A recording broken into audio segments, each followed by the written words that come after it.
Stelle. 20:10, buonasera, ben ritrovati in diretta con l'attualità su Antena 3. Voto in bilico, il titolo che avevamo scelto questa sera. Saluto e ringrazio subito gli ospiti, a cominciare dall'assessore regionale allo sviluppo economico Roberto Marcato, Lega Nord. Buonasera, ben trovato. Grazie, buonasera a tutti. Dall'altra parte del nostro ring, del tavolo, c'è il senatore Giorgio Santini del Partito Democratico. Buonasera. Ben trovato anche a lei. Chiedo un commento flash, diciamo, la prima cosa che avete notato. So che direte subito del Movimento 5 Stelle. Posto questo, diciamo, saltato quella che viene definita una debacle, anche se sappiamo che le amministrative sono un caso differente, ma poi ci arriviamo. La prima cosa che ha notato di questa tornata elettorale? Che una montagna di sindaci che avevano fatto un mandato non sono più ricandidati. E questo è un dato che nessuno rileva, ma è un dato fondamentale e ti dà la misura, intanto è uno dei motivi per cui c'è anche la disaffezione al voto. E poi però ti dà la misura di quanto difficile sia oggi amministrare un comune. E credo che questa è una chiave di lettura per capire anche il perché ieri molti cittadini non sono andati a votare. I sindaci non si ricandidano perché incontrare centinaia di cittadini e dire loro, ed essere costretto a dire loro di no, o hai un pelo sullo stomaco infinito, oppure ti lascia delle cicatrici nell'anima che sono difficili da rimarginare. Il fatto poi che il cittadino, che fino a qualche tempo fa vedeva nel sindaco il primo interlocutore per risolvere i propri problemi, oggi va e si sente dire non così skate, non possiamo, la legge lo vieta, non so cosa farci. A un certo punto dice, ma allora era il mio riferimento territoriale, neppure questo oggi è in grado di essere il mio interlocutore, che ci vado a fare? Certo. Questa secondo me è la cosa che non era mai successo, che sindaci al primo turno che avevano fatto un mandato non si ricandidassero. Insomma, lo sappiamo sia io che Santini, si copava a ricandidarsi al secondo turno. Era una Sa cosa anche che non... però molti scelgono di non ricandidarsi aspettando le elezioni politiche, c'è anche questo dato. No, ma non è il caso? In politica porti a casa quello che ti offre oggi, perché se anche te lo promettono... Ti aspetti domani? Ma figurati. Senatore, per lei? Sì, anch'io penso che la cosa più, diciamo, significativa di queste elezioni è stata un po' la difficoltà di trovare delle soluzioni, la difficoltà di ricandidarsi appunto, la difficoltà anche di fare la politica che generalmente era la politica più vicina al territorio, alle persone, in momenti di crisi che durano ormai da molti anni, che quindi obbligano proprio anche i sindaci ad essere i più esposti, ma anche quelli che hanno meno strumenti purtroppo per dare le risposte che i cittadini chiedono. Quindi, e questo si è riflesso un po' sull'astensione, si è riflesso un po' anche sulla difficoltà a trovare le soluzioni, insomma pochissimi sono passati al primo turno, ci sono moltissimi ballottaggi, anche dove non c'era il ballottaggio, votazioni molto risicate, quindi insomma il dato di una politica che deve trovare forse una dimensione nuova, soprattutto anche oltre che a livello nazionale, anche a livello locale, questa è un po' la novità. Allora, vi faccio vedere una delle sfide. Qual è secondo voi quella più in bilico tra i tre, ovviamente, capoluoghi di provincia? Vabbè, chiaramente c'è Belluno, Belluno Padova mi pare diciamo avviato a una riconferma, questo è un caso abbastanza, mi pare. Questo poi... certo, vedremo, può succedere tutto, lo diciamo invece sempre. Sia Padova che Verona, come dire, sono segni anche di un momento di assestamento abbastanza, come dire, ancora agitato della realtà, insomma, nel senso che Padova esce da un'amministrazione interrotta, quindi deve darsi un nuovo assetto e adesso c'è una sfida, insomma, che secondo me è tutta ancora aperta tra Bitonci e, diciamo, Giordani, che avrà anche un forte apporto da risultato molto forte della lista Lorenzoni. E a Verona c'è una riedizione, diciamo, di una discussione interna al centrodestra che assume una veste proprio invece di confronto dialettico molto forte e come tutti i derby, no, sappiamo tutti che quando si gioca due squadre della stessa città o due forze della stessa area, il confronto è se possibile ancora più duro, ancora più aspro, quindi avranno riflessi a mio avviso gli esiti, è abbastanza evidente anche sulla politica veneta, perché insomma sono due grandi città. Sì. E a seconda di come evolvono queste due sfide, che sono a mio avviso molto aperte tutte e due, è tutto ancora da definire, quindi 15 giorni molto importanti, si determina anche un qualche riflesso su quello che sarà la regione del Veneto. 15 giorni di fuoco per Verona e Padova, Sì, io sono, dico moderatamente ottimista, perché insomma, non mi piace fare lo sbruffone quando ci sono appuntamenti elettorali. Però credo che l'uno condivido anch'io. Per Verona e per Padova invece alla fine ci sarà una polarizzazione del voto. Io sono convinto che vincerà Bitonci da una parte e Sborina dall'altra, anche perché questo è, come dire, è un elemento tecnico che condividiamo un po' tutti. La somma algebrica dei voti non si può fare, troppo semplice, dei partiti non è la somma politica, altrimenti basterebbe fare una selezione e vinceremo sempre, no? Quindi non è questo. Ci sono due visioni della città, parlo per quanto riguarda Padova, che sono diverse, e qui contano anche i partiti che sostengono il sindaco, perché allora, è chiaro che io e il collega abbiamo due visioni diverse dei due sindaci, due visioni diverse della città, due visioni diverse sulle soluzioni. Però oggi mi ha fatto specie il portavoce del PD che faceva in conferenza stampa, ovviamente come farei anch'io, laddove c'era stata la vittoria del centro-sinistra, lui metteva il cappello del PD. Giustamente diceva: noi abbiamo appoggiato questo sindaco, il sindaco ha vinto.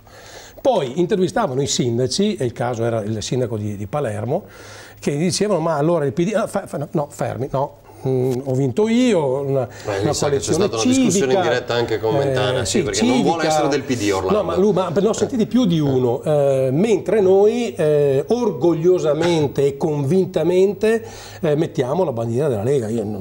Su Padova io la pianto assolutamente in maniera convinta, perché per me è, come dire, non è solo una bandiera, è un mondo politico, è un mondo di valori, è una visione del territorio. Insomma, ecco, credo che questa sia forse la differenza più grande. E i partiti che sostengono i due candidati saranno determinanti. Saranno 15 giorni di fuoco, perché poi Giordani, io poi lo conosco personalmente, è una persona per bene, quindi insomma, non è che lo puoi liquidare con una battuta. Dobbiamo far capire ai padovani qual è la nostra visione complessiva della città, perché Padova nei fatti è la capitale del nord-est e noi dobbiamo pensarla tale e quindi amministrarla con questa convinzione. Allora, poi sentiremo anche la replica di Santini su questo. Prima vorrei farvi ascoltare Bitonci e Giordani a confronto oggi, quindi il giorno dopo aver capito e compreso che saranno loro a sfidarsi il 25 giugno, siamo tornati a intervistarli, quindi sentiamoli. È proprio quello che avevo pronosticato, per cui pari, non è cambiato nulla, non c'è stata un'influenza, anzi tutto positivo direi. Se guardate la cartina su Padova.net, praticamente tutti i quartieri popolosi hanno votato Massimo Bitonci, è praticamente tutto verde. Quindi una grande affermazione. Conquistati soprattutto nelle periferie popolose, 40,21% di consensi per l'ex sindaco Massimo Bitonci, che incassa un ottimo successo con la sua lista, che ottiene il 24,8%, diventando di fatto la lista più votata di questo primo turno. 29,25% per Sergio Giordani, che si aspettava questo risultato e che al termine dello scrutinio dei seggi ha già incontrato velocemente Arturo Lorenzoni, terzo classificato con il 22,82%. C'è un rapporto di stima molto intenso, c'è sempre stata tra me e lui. Siamo due civici, voglio dire questo, due civici, e di conseguenza non abbiamo partiti politici alle spalle che ci dicano cosa fare. È un problema di, ovviamente, rispetto dei due raggruppamenti. In vista del ballottaggio il 25 giugno, nei prossimi giorni è previsto un nuovo incontro tra i due per fissare i termini di un'eventuale alleanza. Massimo Bitonci invece non pensa agli apparentamenti e ragiona sugli 11 punti che lo separano dallo sfidante. Il risultato eccezionale nostro, perché superare il 40% direi ottimo, con 11 punti di distacco da Giordani. Gli apparentamenti servono o no? Questo è tutto da vedere. Comunque anche noi ragioneremo nei prossimi giorni. Ovviamente il tema è legato ai programmi e alle cose da fare. Abbiamo sentito anche da Giordani effettivamente un po' sottolineare quello che diceva Marcato prima, cioè Civici ci tiene subito a precisare nel rispetto delle forze politiche che lo sostengono, di fatto lo ha voluto il PD comunque, no? Però perché questa precisazione? Siamo due civici, sia io che Lorenzoni siamo due civici. Perché questa è la realtà dei fatti, cioè io sono del Partito Democratico, noi abbiamo scelto in maniera consapevole, in base anche a una valutazione della realtà padovana, delle difficoltà della realtà padovana, di investire su un candidato, di sostenere un candidato, mettendoci a servizio come partito, quindi sapendo già che avremmo avuto un risultato più basso, perché la lista Giordani ha avuto un buon risultato, a sostegno di un candidato civico, per avere più possibilità, in questo senso, io poi dirò una cosa un po' diversa da quella di Marcato sul secondo turno, la possibilità di avere più margini di aggregazione in maniera più facile rispetto alla realtà padovana. Giordani ha fatto un lavoro molto importante già per metà di riaggregare attorno a sé 3-4 liste civiche che nella precedente, tra l'altro tornata, avevano sostenuto apertamente la candidatura di Bitonci e con cui invece hanno avuto problemi nell'amministrazione molto forti. Adesso c'è il problema serio ma possibile di fare il secondo passo, cioè di unificare anche Lorenzoni in questo progetto. Rispetto alle difficoltà che dice Marcato, che in genere esistono, di riaggregare, diciamo così, dal secondo turno quello che il primo turno è stato diviso, prendo anch'io l'immagine della cartina di cui parlava Bitonci nell'intervista, anch'io ho guardato la cartina, e però poi ho cliccato sulla cartina e si apre allora la sequenza dei voti. Allora, nella stragrande, ma sono 206 i seggi a Padova, nella stragrande maggioranza dei seggi, sommando due risultati, non 50 risultati, due risultati, cioè Giordani e Lorenzoni, si è in maggioranza, perché questo è il dato del voto.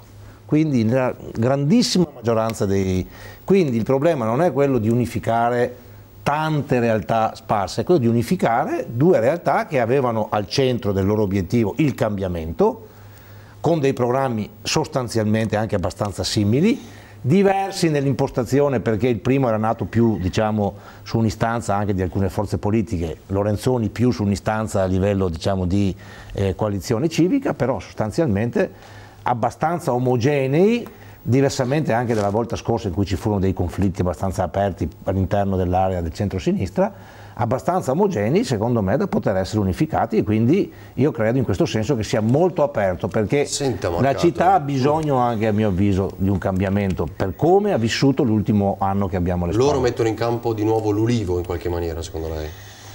È l'unica formula anche per vincere il livello nazionale? Abbiamo due culture politiche evidentemente diverse, perché quando lui dice noi scegliamo un civico per avere più margini aggregativi, vuol dire che già, come dire, si parte dall'assunto. Non partiamo dall'obiettivo che è quello di governare Padova attraverso un percorso, ma ci lasciamo la possibilità di aggregare quante più forze politiche possibili. Io ho una visione della politica completamente diversa, cioè io ti dico i miei punti essenziali per Padova sono A, B e C. Se su dice, voi avete un progetto, loro un obiettivo, questo capito? Cioè, dice, noi abbiamo un progetto per governare, loro l'obiettivo vincere.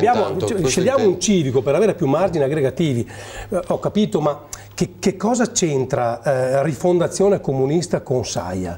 Che cosa c'entra la Degani vabbè che ormai la Degani non c'entra più con la politica perché il partito si è sciolto come neve al sole, ma dico, cosa c'entra lei con l'estrema sinistra degli arcobaleno? Cioè, non c'entra onestamente nulla. Allora, siamo sicuri, perché poi sono due visioni della politica tutte legittime, però siamo sicuri oggi che l'Italia, le regioni, le province, i comuni abbiano bisogno di una risposta di questo tipo?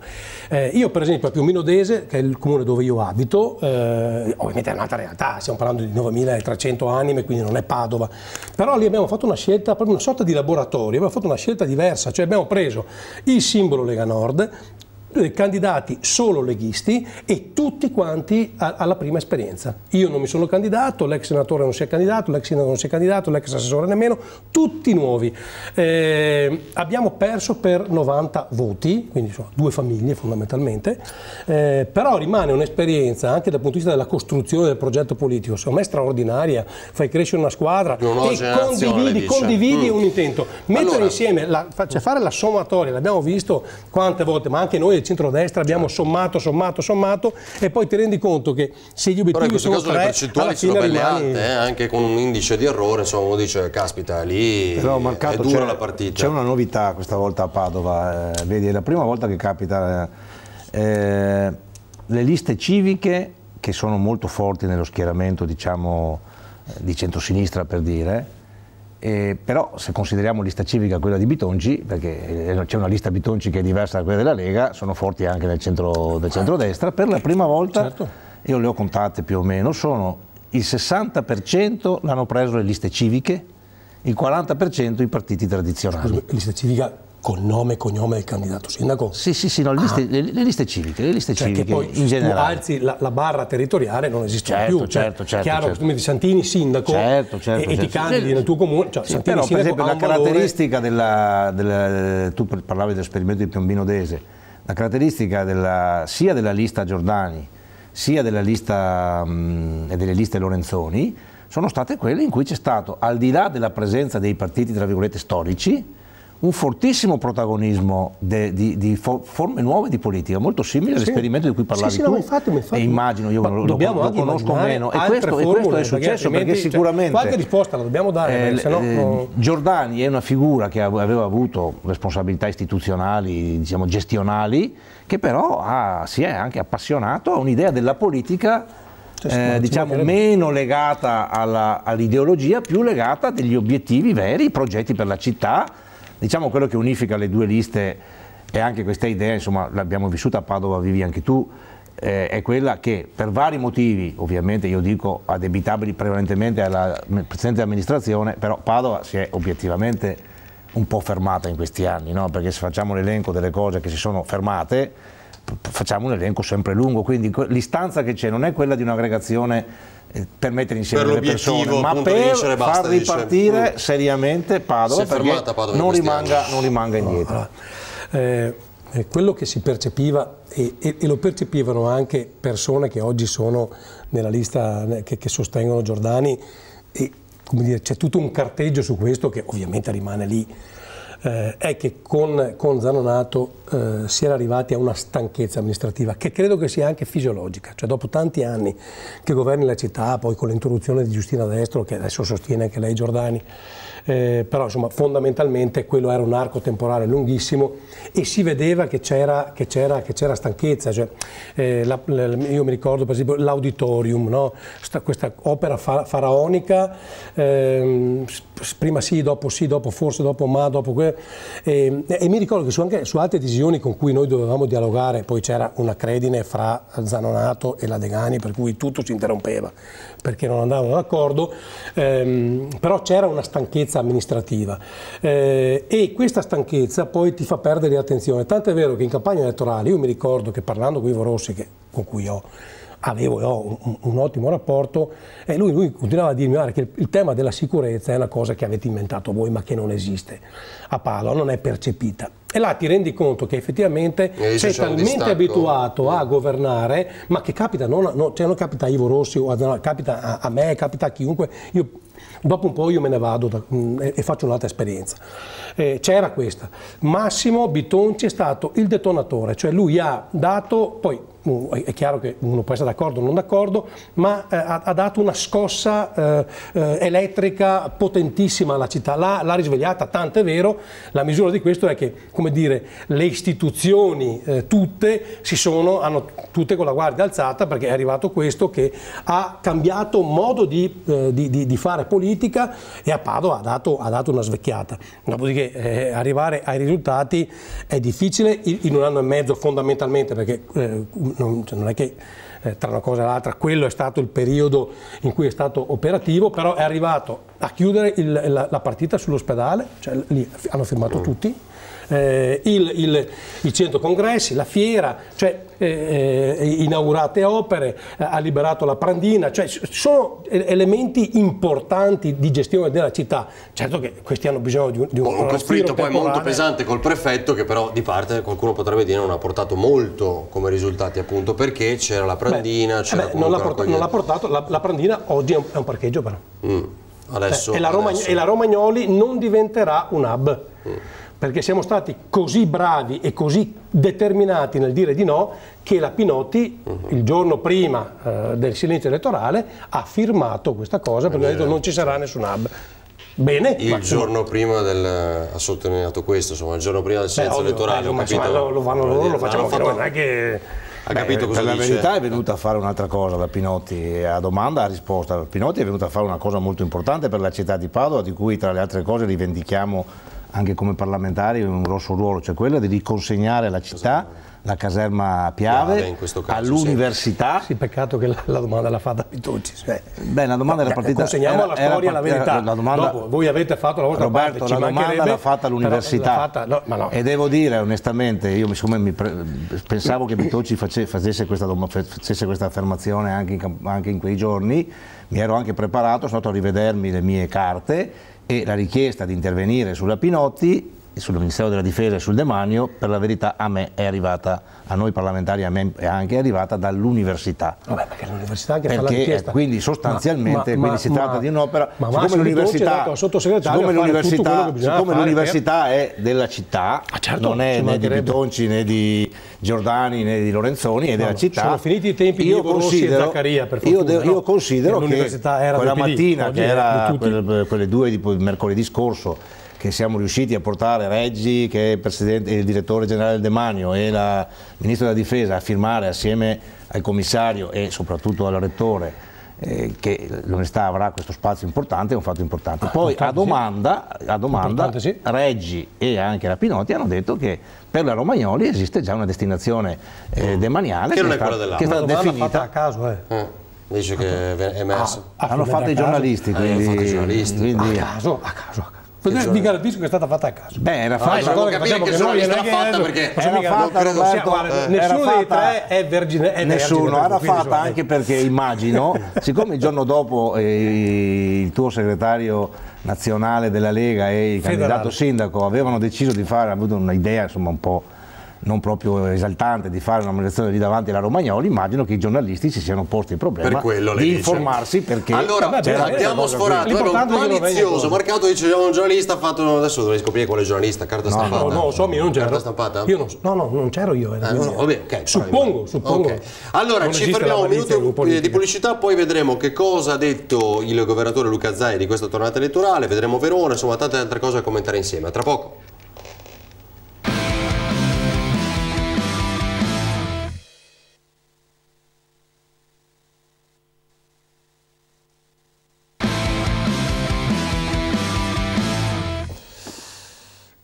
e 10 torniamo in diretta del Movimento 5 Stelle, cosa diciamo?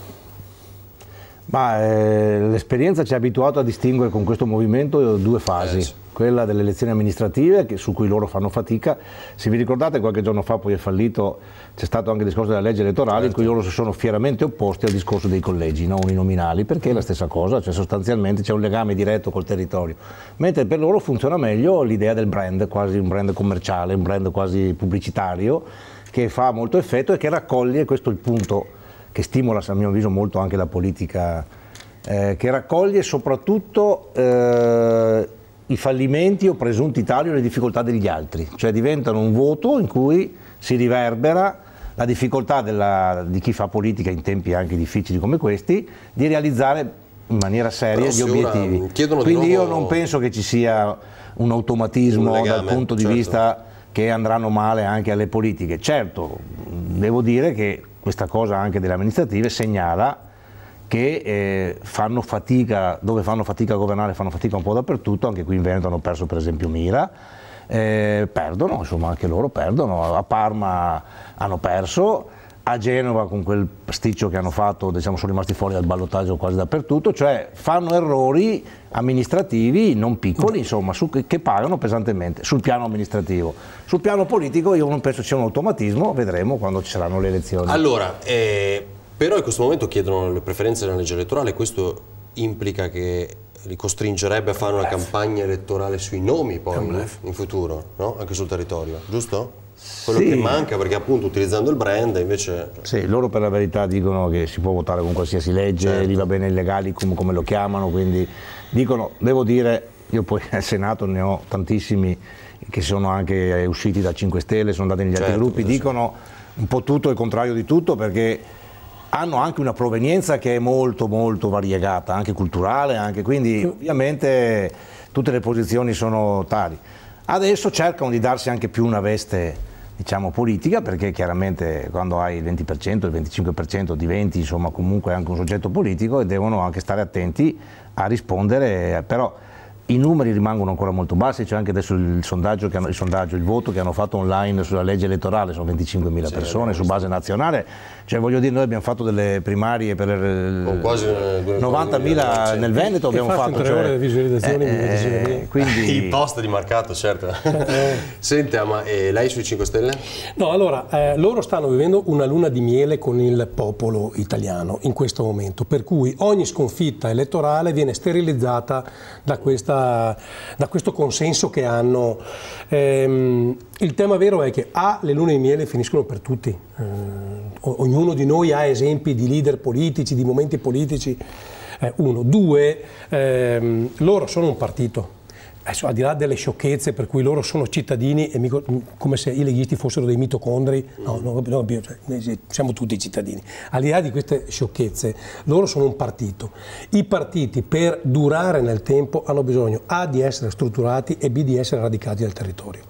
Non puoi pensare di andare avanti all'oltranza senza avere militanti veri, assessori, consiglieri, sindaci, presidenti di provincia, presidenti di regione. Non è possibile, perché tu alla fine devi avere la capacità e la possibilità di intercettare il sentiment del popolo, le loro esigenze, le preoccupazioni, le ansie, e trasformarle poi in proposta politica o amministrativa.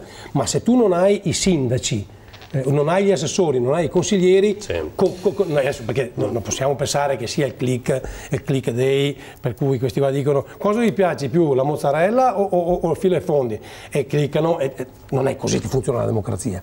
La vera democrazia è quella della presenza sul territorio, per cui dovranno per forza di cose strutturarsi. Strutturarsi significa che dovranno candidarsi, e là ci sarà la prova del 9, perché adesso loro candidano nelle grosse città, e comunque, ripeto, viene sterilizzato da questo consenso che c'è a prescindere, ma questo finirà, perché è umano, c'è una curva in questo momento, ma anche i sondaggi. Sentiamo Luca Zaia invece cosa dice di questa tornata elettorale. Per noi sono andate bene, diciamo che ne viene fuori però anche una regola, che dove il centrodestra corre unito vince, stravince, dove ha problemi, dove c'è dibattito, dove peggio ancora ci sono spaccature, il centrodestra perde o va in difficoltà.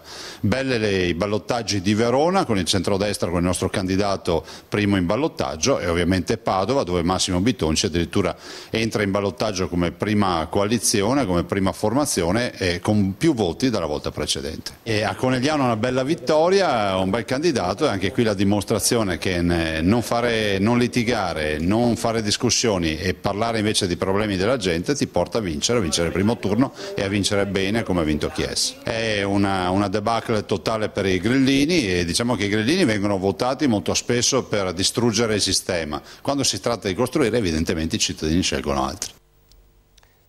Bene, caso Verona, cosa succede? C'è un pronostico? Allora, più che pronostico, abbiamo detto, insomma, ancora prima è in bilico. Qui abbiamo uno schieramento Forza Italia Lega che sceglie di appoggiare Sborina, siamo già fuori con i tempi, ma cerchiamo di almeno dire qualcosa. E Tosi, che è pronto a fare intanto a nuoto 10 km nell'Adige, ha detto oggi se vince Patrizia Bisinella, quindi molto più dei 3 km dello Stretto di Messina, lo dico insomma per chi ha visto quel che ha fatto Grillo in passato. con i fratelli Giorgetti che appoggiano Patrizia Bisinella, che insomma a Verona contano e non poco. No. Vabbè, insomma, comunque ha la sua idea. No, si parla di feudi ormai. Insomma, comunque, secondo me qualche ci sono. Massimo rispetto. Oggi Dimitri Coin, segretario provinciale della Lega Nord a Treviso, dice attenzione signori, perché comunque Fare, quindi Bisinella, Tosi, in questo momento sono spesso in appoggio al governo Renzi, e se il PD resta fuori dalla tornata elettorale del ballottaggio, cosa succede di quegli elettori? Sì, appoggiano eventualmente, potrebbero scegliere. Condivido quello che dice Dimitri, è vero in andata, non è vero in ritorno, nel senso che è vero che Tosi ha appoggiato il governo Renzi e si è speso tantissimo, per esempio, per il referendum. Abbiamo visto che la città non l'ha seguito assolutamente sul referendum, perché ha votato in maniera assolutamente massiccia, in maniera opposta a quello della sua volontà. Io faccio fatica però a pensare che il PD vada a sostenere Flavio Tosi, perché ho capito che mi hai votato qualcosa, però insomma la radice politica di Flavio Tosi è netta e chiara, insomma, la sua provenienza non è sicuramente sovietica, per cui insomma faccio fatica, mentre Sboarina, che non è qua, adesso vado a prestito di quello che diceva prima Santini, è un civico, e quindi può allargarsi e può allargare le maglie, anche essere attrattivo su altre situazioni. Se poi Flavio Tosi ha detto che farà i 10 km, allora io credo che abbia la convinzione che la Bisinella perderà, perché anche più Flavio ha il fisico per fare 10 km a nuoto. È ancora giovane. Sì, ho capito. Io la vedo un po' diversamente, anche se conosco meno di Roberto le vicende veronesi, insomma. Li conosco bene. Immagino. Purtroppo. Intanto dico una cosa, si parla di Tosi, però in realtà la candidata è Patrizia Bisinella, certo, che è una collega al Senato, devo dire si comporta molto bene, molto stimata, molto preparata. È molto preparata sugli argomenti, è spesso relatrice, diciamo, di provvedimenti in prima commissione che è quella, diciamo, per la validità costituzionale, insomma, e quindi sostanzialmente credo che sarà. Cosa farà il PD? Lo deciderà naturalmente il PD di Verona. Io credo che non sarà neutrale, io penso, nella vicenda, prenderà una posizione. Dice? Io penso di sì. Dando un'indicazione di voto. Prenderà una posizione, adesso non credo che si arriverà all'apparentamento, però prenderà una posizione. Il PD ha fatto una buona campagna elettorale. Cosa vuol dire secondo lei? Credo che prenderà. Il senatore non ha mica detto una cosa da poco. No, perché non sei proprio uno che non conta niente, quindi se parla perché. Si può arrivare a un apparentamento. Ho detto no, non dice no, ha detto che non si può è abbastanza non arrivare improbabile, però lei l'apparentamento è difficile, però un'indicazione di voto ci potrebbe essere. Questo adesso ovviamente lo decideranno gli amici veronesi, anche perché fino a un'ora prima della conclusione dello spoglio erano ancora in lizza per il ballottaggio, quindi certo, evidentemente devono anche fare mente locale. Però insomma diciamo, è stata. Come intuito secondo lei, appunto decideranno i locali, ma dove potrebbe andare questa insomma, io ho le mie convinzioni, credo che le ho fatte anche capire, dopodiché ripeto non voglio sostituirmi agli altri e penso che prenderanno una posizione che non sarà neutra. Abbiamo inteso. Grazie senatore Santini, grazie Roberto Marcato, a voi che ci avete seguito. Buonasera. Come sempre l'informazione su Antena 3 continua, adesso il telegiornale del Veneto, ricordatevi domani mattina a partire dalle 6:30 la rassegna stampa insieme a Fabio Fioravanzi. Grazie, buona serata.